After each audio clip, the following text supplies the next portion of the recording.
Après un cauchemar, Beth se réveille effrayée pendant la nuit dans une tente. À côté d'elle se trouve son mari Jay, qui dort encore paisiblement. Beth sort de la tente et décide de marcher un peu dans la forêt pour se calmer du cauchemar, qui fait encore trembler ses mains. Après avoir respiré profondément et regardé l'horizon du haut d'une colline, Beth revient à la tente alors que le soleil est déjà haut. Jay mentionne qu'il a transféré quelques affaires de son sac à dos à celui de Beth, parce que le sien était trop lourd. Il décide de suivre un sentier qui ne prend qu'une demi-journée pour atteindre l'endroit indiqué. Jay et Beth fêtent le premier anniversaire de sa guérison du cancer et ils ont l'intention de le faire de la manière qu'ils aiment le mieux, en faisant de la randonnée et du camping, comme ils ont l'habitude de le faire. Cependant, ils n'ont aucune idée de ce qui les attend cette fois-ci. Beth n'est toujours pas remise à 100% de son cancer et éprouve donc quelques difficultés à marcher, se blessant lors d'une glissade. Jay tente de l'encourager et lui rappelle toutes les fois où ils se sont aventurés ensemble dans divers endroits. Il lui suggère de faire demi-tour et de continuer sur un chemin plus sûr, mais Beth est déterminée à suivre ce chemin, qui est le moins fréquenté et le plus aventureux, comme elle en a toujours eu l'habitude. Jay porte les deux sacs à dos, tandis que les efforts de Beth pour continuer à marcher sont évidents. Vers la fin de l'après-midi, ils s'arrêtent à un endroit pour planter leur tente et passer la nuit. Beth dit qu'elle va se rendre à un ruisseau voisin pour laver sa blessure, et pendant qu'elle y est, elle pleure en se rappelant comment elle était avant et à quel point elle est affaiblie maintenant. Cependant, alors qu'elle se lave, elle aperçoit le corps d'un animal au milieu du ruisseau. Jay l'examine et lui dit qu'il semble s'agir d'un ours, mais qu'il n'a pas de peau. J'ai dit qu'il n'a jamais rien vu de tel auparavant et qu'il ne sait pas ce qui a pu causer cela. Beth se demande si les chasseurs ne sont pas en cause, mais Jay insiste sur le fait que ce n'est pas possible, à moins qu'il ne s'agisse d'un chasseur illégal. Sur le chemin du retour, Jay dit à Beth qu'il sait qu'elle n'aime pas être traitée différemment à cause de son état, mais qu'il a pris l'initiative de tout préparer pour elle. Beth se réjouit de la gentillesse et de l'attention que son mari lui porte et l'embrasse avec amour et gratitude. Le soir, ils s'assoient tous les deux autour d'un feu et admirent la beauté infinie du ciel étoilé. Alors qu'ils parlent de leur vie, ils entendent un coup de feu au loin et s'inquiètent. J'ai dit qu'il va appeler le service forestier, mais Beth l'en empêche en disant que le coup de feu semble assez éloigné et qu'ils seront partis demain matin, et qu'il n'est donc pas nécessaire d'appeler le service forestier. Cette nuit-là, des bruits étranges se font entendre, suivis d'un grognement bizarre au loin. Remarquant que Jay n'est pas dans la tente, il décide de sortir pour vérifier. Il marche dehors pendant un moment avec sa torche quand il entend soudain un étrange cri aigu au loin. Il tombe en état de choc et laisse tomber sa torche. Elle la ramasse et découvre qu'elle est tombée sur une étrange substance collante. De plus, elle voit des traces qui ressemblent à d'énormes empreintes de pas. Comme si cela ne suffisait pas, elle voit quelque chose bouger au loin, puis courir à travers les arbres. Soudain, Jay, qui était sorti pour faire ses besoins, apparaît derrière elle.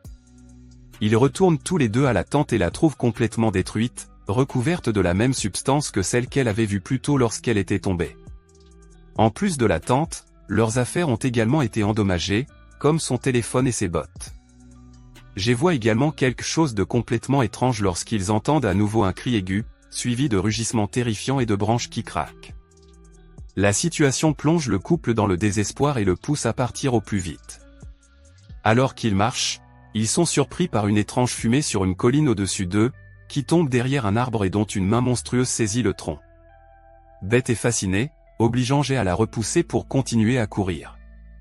Alors qu'ils courent, des rugissements bizarres se font entendre de tous les côtés. Paniqué, Jay finit par heurter un tronc d'arbre, mais Beth l'aide à se relever. Ils atteignent un petit ruisseau. Jay se demande pourquoi ils n'ont pas encore trouvé de chemin, mais au moins cela fait un moment qu'ils n'ont pas entendu les rugissements des créatures, ce qui indique qu'ils sont peut-être en sécurité. À ce moment-là, elle voit à nouveau l'étrange fumée et ses yeux changent de couleur, mais reviennent rapidement à la normale. Cependant, Jay fait un pas de plus et se retrouve pris dans un piège, ce qui lui cause une douleur intense qui le fait crier. Ils entendent le rugissement des créatures qui s'approchent à nouveau. Beth soulève Jay pour lui permettre de leur échapper rapidement, mais quelques mètres plus loin, Jay tombe, incapable de continuer. Beth dit qu'elle va trouver quelque chose pour l'aider et court dans la forêt. Cependant, la créature rugit à nouveau, cette fois beaucoup plus près, ce qui l'oblige à s'arrêter un instant et à regarder autour d'elle. Beth continue, mais cette fois-ci en marchant prudemment pour ne pas faire de bruit.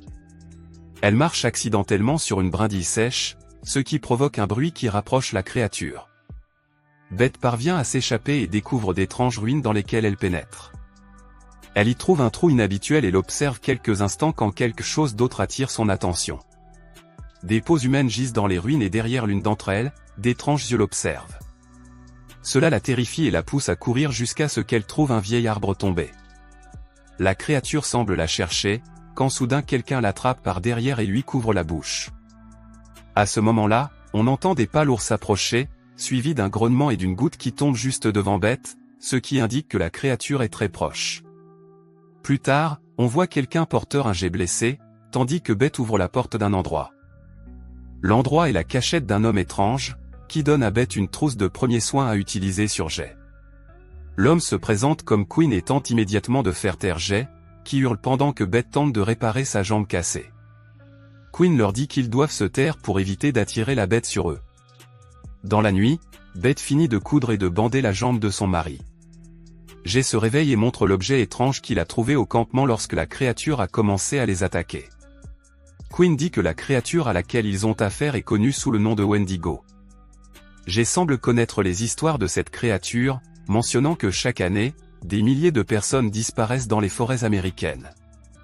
Le matin, Beth accompagne Quinn sur la piste, puis revient chercher Jay.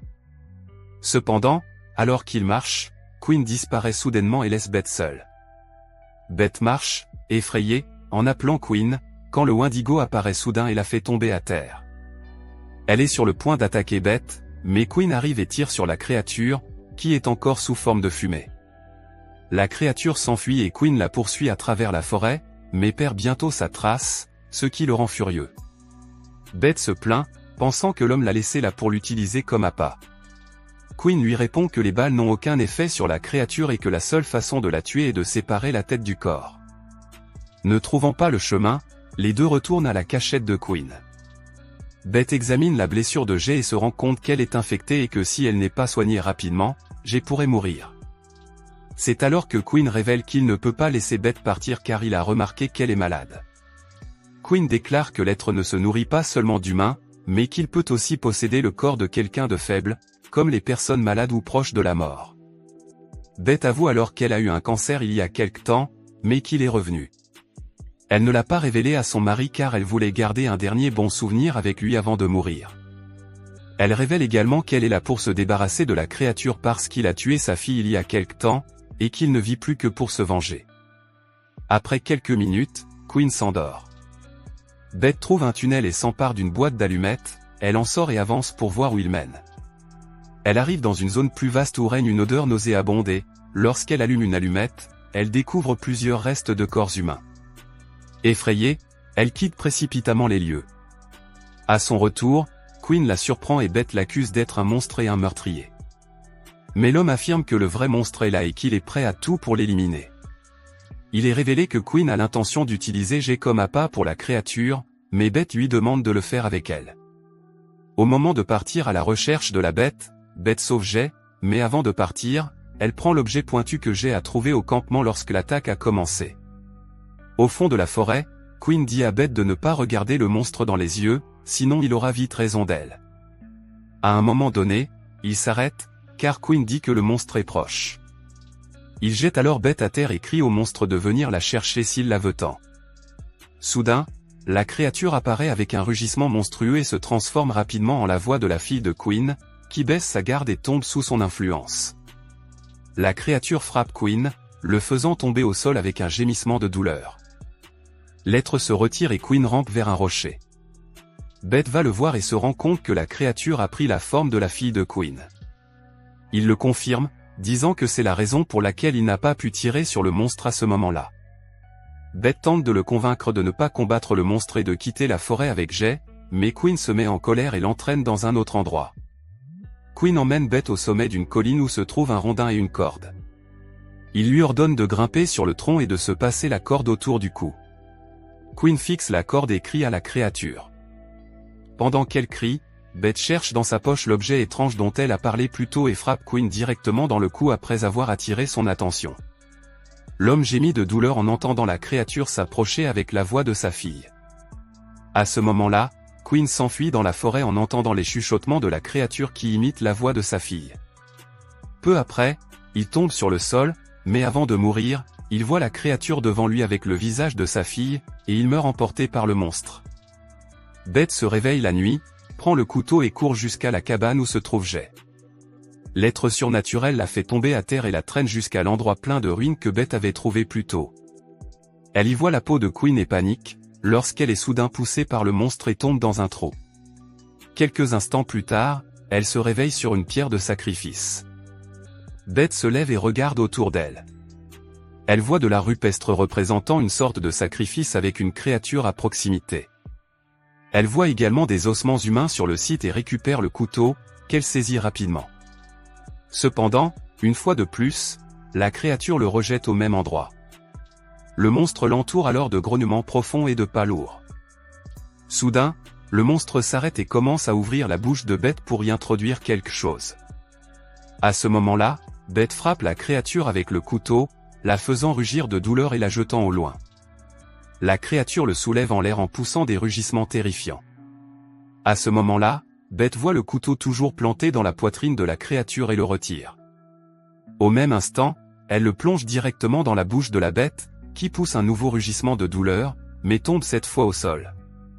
Beth se précipite sur le couteau et sépare la tête de la créature de son corps, qui meurt enfin, n'étant plus que de la bave.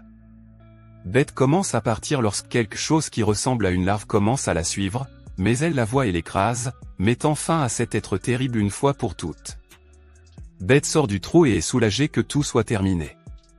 À l'aube, elle retourne à l'abri de Quinn, où se trouve Jay, et le trouve heureusement encore en vie. Il marche un moment et pousse un soupir de soulagement lorsqu'il trouve enfin le chemin qu'il commence à suivre pour rentrer chez eux. Cependant, alors qu'il marche, les cris obsédants de la créature se font à nouveau entendre.